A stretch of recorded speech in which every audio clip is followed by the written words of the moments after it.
हानि बुद्धि ही श्रेष्ठ बल है। किसी वन में शेर सिंह नाम का एक सिंह रहता था। बलशाली होने के साथ एक सिंह रहता था। बलशाली होने के साथ साथ वह बहुत ही क्रूर और निर्दयी था। अपनी शक्ति के मद में इतना चूर था कि वह सिर्फ भोजन के लिए ही जानवरों को नहीं मारता था, बल्कि चलते फिरते जहाँ भी उसे कोई जानवर दिख जाता उसे मार डालता था। फिर भी उसे शांति नहीं मिलती थी। भागो, शेर आया। भागो भागो, शेर आया। भागो, शेर आया। भागो भागो, भागो भागो भागो, शेर आया। उसके इस दुष्ट स्वभाव के कारण वन में पशुओं की संख्या तेजी से घटती जा रही थी। वन के सभी जीव जंतु उससे बहुत परेशान थे। आहा, मिल गया शिकार। मजा आ गया। शेर सिंह के द्वारा नित्य प्रति मनमाने पशुओं का संहार करने से वन के सभी पशु सदा उसके डर के कारण दुखी रहते थे। किसी को भी नहीं पता था कि वह कब किसकी गर्दन दबोच ले। शेर सिंह के अत्याचारों से तंग आकर एक दिन वन के प्राणियों ने एक सभा की और मिलकर विचार किया। दोस्तों, शेर सिंह का अत्याचार इसी प्रकार जारी रहा तो हमारी वंश परंपरा ही समाप्त हो जाएगी। हमें कोई न कोई उपाय करना चाहिए। हमें महाराज शेर सिंह के पास ही चलकर अपनी बात बतानी चाहिए। हाँ, सही बात है। चलो चलो हम सब, चलो। सर्च पे आसानी से जानो। लड्डू में कितना बेसन डालें? ये रही कुछ जानकारी। गूगल सर्च पे ढूंढेंगे। हाँ, सही बात है। चलो हम सब, चलो। तब जंगल के सभी जीव मिलकर शेर सिंह के पास पहुँचे और उससे निवेदन किया। महाराज शेर सिंह की जय हो, जय हो, जय हो। महाराज, आप इस वन के राजा हैं। आपके बिना हमारा जीवन असुरक्षित है। किंतु महाराज, हम आपसे भी एक विनती करने आए हैं। हाँ, कहो, क्या कहना चाहते हो? महाराज, प्रतिदिन अनेक प्राणियों को मारने से क्या लाभ? यदि आप हमारा इसी तरह संहार करते रहेंगे तो हम सब शीघ्र ही समाप्त हो जाएंगे। इसीलिए हम सबों ने मिलकर निर्णय किया है कि प्रतिदिन आपके लिए एक जानवर भेज दिया करेंगे, क्योंकि आपकी तृप्ति तो एक ही प्राणी से हो जाती है। महाराज, इससे आपकी भूख भी मिट जाएगी और हम सब भी बहुत दिनों तक बने रहेंगे। महाराज, सोचिए महाराज, जब आपके राज्य के सारे जीव तुरंत खत्म हो जाएंगे तो आप किन जीवों पर शासन करेंगे?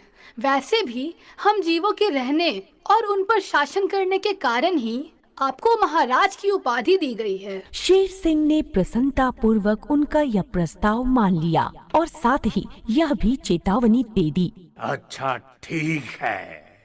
यदि तुम सबका यही विचार है तो ऐसा ही होगा। मुझे तो प्रतिदिन सिर्फ एक जीव की ही आवश्यकता है, किंतु इस बात का ध्यान रहे कि इस नियम में किसी भी प्रकार की ढिलाई नहीं होनी चाहिए। अगर ऐसा हुआ तो मैं सभी को मार डालूंगा, सभी को, समझे? नहीं महाराज, इसमें किसी भी प्रकार की ढिलाई नहीं होगी महाराज। बस उस दिन से नित्य नियम से एक पशु बारी बारी से सिंह की सेवा में भेज दिया जाता। इससे सिंह का आतंक तो समाप्त हो गया। अब अन्य वन्य प्राणी निर्भय होकर रहने लगे और शेर सिंह के दिन भी आराम से बीतने लगे। प्रतिदिन एक पशु उसके पास आ जाता और वह उसे खा जाया करता था। अरे, आज तुम आ गए, वाह! हाँ हुजूर, आज मेरी बारी है हुजूर। जानवरों ने आज मुझे ही आपका आहार बनने के लिए भेजा है हुजूर। ठीक है, थोड़ी देर के लिए निश्चिंत होकर जिंदा रह लो। फिर मैं तुम्हें आराम से खाऊंगा। इसी क्रम में कुछ दिनों बाद एक खरगोश की बारी आ गई। खरगोश शेर सिंह की मांद की ओर चल पड़ा, किंतु मृत्यु के भय से उसके पैर नहीं उठ रहे थे। मौत की घड़ियों को कुछ देर और टालने के लिए वह जंगल में इधर उधर भटकता रहा। खरगोश यद्यपि शरीर से क्षीणकाय था, परंतु उसकी बुद्धि बड़ी तीव्र थी। खरगोश मन ही मन सोचने लगा, कितने निर्दयी हैं सब, अपनी जान बचाने के लिए मेरी जान लेना चाहते हैं। अरे, जीवित रहने की आशा से ही किसी से विनती की जाती है। जब मेरी मृत्यु सिंह के द्वारा निश्चित ही है, तो फिर मैं उसको मनाने की अथवा प्रसन्न रखने की चेष्टा ही क्यों करूं? इसी क्रम में मार्ग में उसे एक कुआं दिखाई दिया। अरे, ये क्या है? जरा नजदीक से देखता हूँ।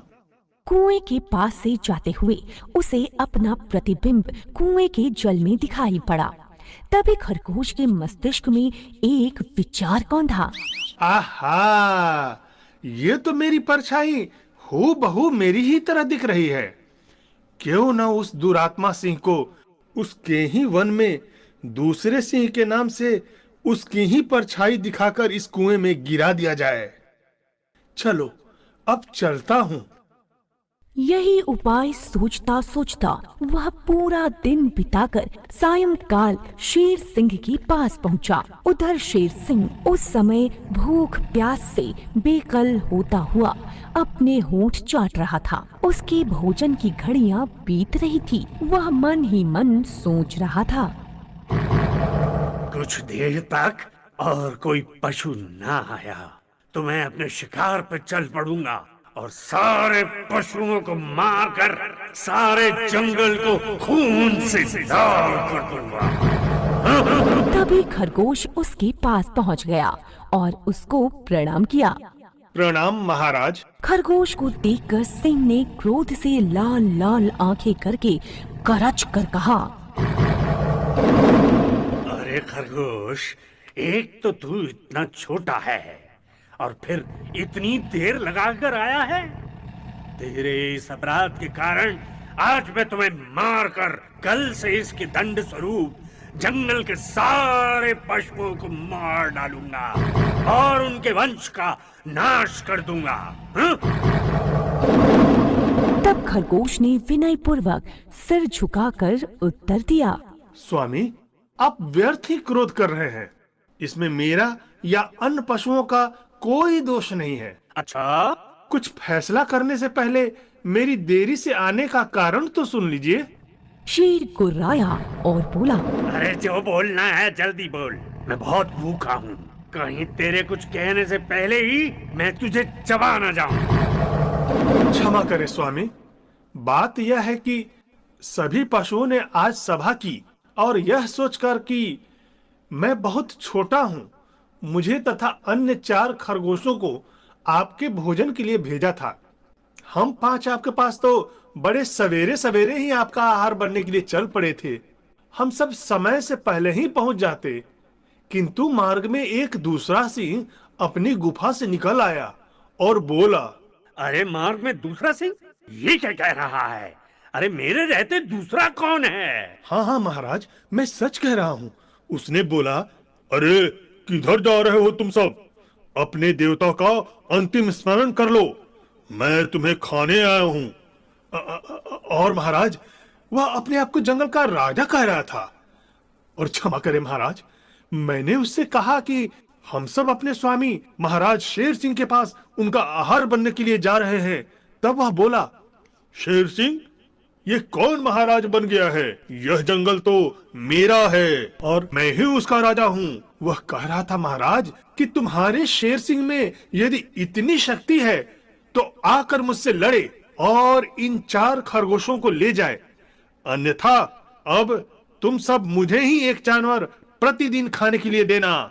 ये मेरा आदेश है कि अभी तुम में से 4 खरगोश यहीं रह जाओ और एक खरगोश शेर सिंह के पास जाकर उसे बुला कर लाओ। मैं उससे स्वयं ही निपट लूंगा। हम में से जो अधिक बलशाली होगा वही इस जंगल का राजा होगा। हुजूर, मैं तो किसी तरह उससे जान छुड़ाकर आपके पास आया हूँ महाराज। इसलिए मुझे देरी हो गई है। आगे स्वामी की जो इच्छा हो करे। यह सुनकर शेर सिंह क्रोध में बोला, अरे मेरे जंगल में ये दूसरा शेर कौन आ गया है? यदि ऐसा है तो जल्दी से मुझे उस दूसरे सिंह के पास ले चलो। आज मैं उसका रक्त पीकर ही अपनी भूख मिटाऊंगा। इस वन में मेरे अतिरिक्त अन्य किसी सिंह का हस्तक्षेप मुझे मंजूर नहीं है। हे स्वामी, यह तो सत्य है कि अपने स्वत्व के लिए युद्ध करना आप जैसे शूरवीरों का धर्म है। इतना सुनते ही क्रोध से पागल हुआ शेर सिंह गरज कर बोला, कहाँ है वो सिंह? कहाँ है? ले चलो मुझे उसके पास। आज मैं भोजन बाद में करूंगा, पहले उस सिंह को मृत्यु लोक पहुंचाऊंगा। फौरन मुझे उसके स्थान पर ले चल। ठीक है महाराज, यदि आपका यही निर्णय है तो चलिए मेरे साथ। खरगोश तो यही चाहता ही था। फिर क्या था, आगे आगे खरगोश और पीछे पीछे दहाड़े मारता हुआ शेर सिंह चल पड़ा। खरगोश उसे उसी कुएं के पास ले गया और बोला, महाराज, इसी स्थान पर वह सिंह मुझे मिला था, मैं अभी खोजता हूँ। फिर इधर उधर उछलकर सिंह को ढूंढने का नाटक करते हुए अंत में कुएं की ओर इशारा करते हुए बोला, महाराज, मुझे लगता है कि आपकी दहाड़ सुनकर वह डर गया है और आपको आता देखकर वह अपने इसी दुर्ग में छिप गया है। आइए मैं आपको उसकी सूरत दिखा दूं। तब उस मूर्ख शेर सिंह ने झुककर झांका तो उसे अपनी ही परछाई दिखी।